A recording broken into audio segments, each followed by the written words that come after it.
Hello everyone, so today I'm going to be attempting to try and grow cuttings from lavender plants. Now lavender is quite a cool plant. Not only does it look nice, it smells nice, and it can also be used for many different things. But there's a reason why I want to try and mass produce lavender, and that is because I am an owner of an allotment. So unfortunately growing stuff on the allotment is going to attract pests, as the pests will want to try and eat all the plants that I'm growing. And that's the reason why we want lavender on the allotment, is because they attract ladybugs and other sorts of creatures, as they will eat the pests that will want to be trying to eat our fruit and veg. So we're going to try and get nature to help our problems with nature. And also it'd be pretty cool to add flowers and colour to this basically quite dull allotment at the moment. So that's the simple reason why I want to try and grow as much lavender as I can. So we're going to be using these two plants here, and we're going to experiment and see how well we can grow some new cuttings of these lavender plants. So before we start attempting to take our cuttings from the lavender plant, we need to determine which ones we can actually take off. We aren't going to be cutting any of the ones that have actually got flowers growing on them. And that is because they'll be using too much energy to try and boost the flower than using energy to try and make new roots. So that is why it's always better to use one that hasn't got no flowers on it yet, like these ones here, as they'll prioritise making roots rather than flowers. And we're not going to be taking ones that are really small either, like these ones. We are going to find ones like these, where it has got a good bit of length, and it's also got old wood. I think it's called semi-wood, and it's also got new growth coming out of it. So we'll get our snips and we'll cut just above the old growth. Like so. Now we'll just go around and cut a couple more off. We'll probably cut about 8 of these off.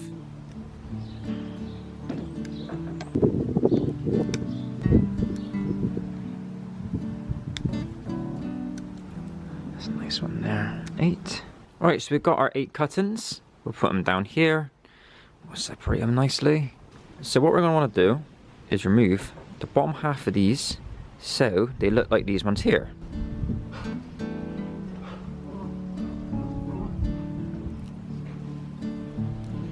There we go.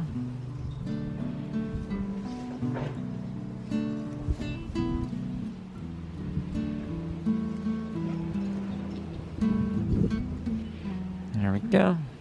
Now the reason why we do this is because this part here, which is the semi-woody part, you can tell is much firmer than the rest of this plant up here. This is where all the hormones are going to be, which will end up causing it to start rooting itself. So this is the part we're going to be putting into the ground, and hopefully this part up here will start growing and produce more growth. So the next part is we're going to need some pots of soil to plant the cuttings in.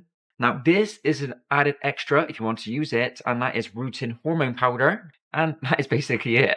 I'm going to probably do a bit of an experiment to see if it matters if we're going to be using rooting hormone powder or not. Because I've seen online you don't have to use it. It should root by itself quite naturally. But if you have got the rooting powder, I think people just recommend using it just so you are more guaranteed that it is actually going to root properly. So we are going to be doing a pot here with rooting powder. And we're going to be doing this pot here with no rooting powder, and see if the cuttings do take root. So first of all, we'll do the pot without the hormone and powder, where we're just going to do it naturally. So let's just do a nice couple little holes. Plant those in.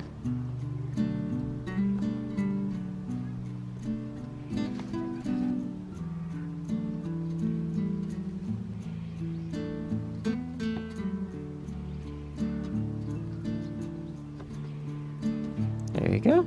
So that's the first one. And next we'll use the rooting powder one. So do a couple of holes. Like that. So we'll dip the bit in where we want the roots to be. Stick her in. There you go. The reason why I'm using the rooting powder in this spoon is because I don't want to accidentally cross-contaminate the rooting powder. There we go.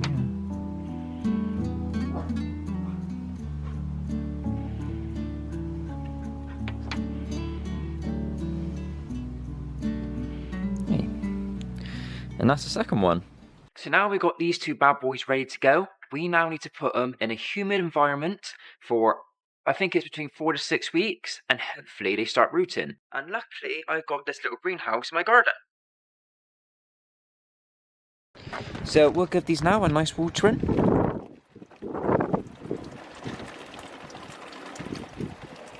Right, so now we'll come back to this later on and see how they've got on. Right, so it's been roughly 2 months. Let's go and check the progress of our lavender plants. So here is our lavender plants. Now the really cool thing is that I've noticed, even though we use this one with root hormone powder and this one without, they've actually come back both the same. So we'll start off with the one with the root hormone powder. As you can see, we've got 2 of them that have grown really well. One of them is still deciding what it wants to do, but it looks like it's about to die. And we have got one that has unfortunately died. So we have got a success rate of 50% using the root and hormone powder. And also this one here did prioritize flowering. So this one actually produced a flower, which was quite cool to see. And then once the flower stopped flowering, it then started producing more side shoots. Now with the ones that didn't have any root and powder, which we've just done naturally, you can see the same thing. Both of these two at the back are actually going really good. We've got one here that is still deciding what it wants to do. I don't know if it's going to end up living or not. But the other one died really early in the experiment, so that's why it's missing. It's just completely decomposed at this point. But it is quite cool to see how both of these have produced exactly the same results. So this was actually a really cool experiment. I'm quite happy now that I've actually got more lavender growing. It goes to show as well how easy it is to do these naturally, and you don't need the root and hormone powder to increase the success rate, as both of them have ended up literally exactly the same. But also while we're here, let's have a look at the roots. You can see how well these roots are starting to develop. There's still very little at the moment, but give it a couple more weeks. Once we transplant these and put them into our own little pots, then these shall grow a lot better. But I'm going to wait first to see if the little ones still want to grow. If not, we have still got 4 new lavender plants that we can use at our allotment. So now about the allotment. I've already told you why I wanted to bring lavender to the allotment. But do you guys also have any recommendations of some companion plants that would look nice with lavender?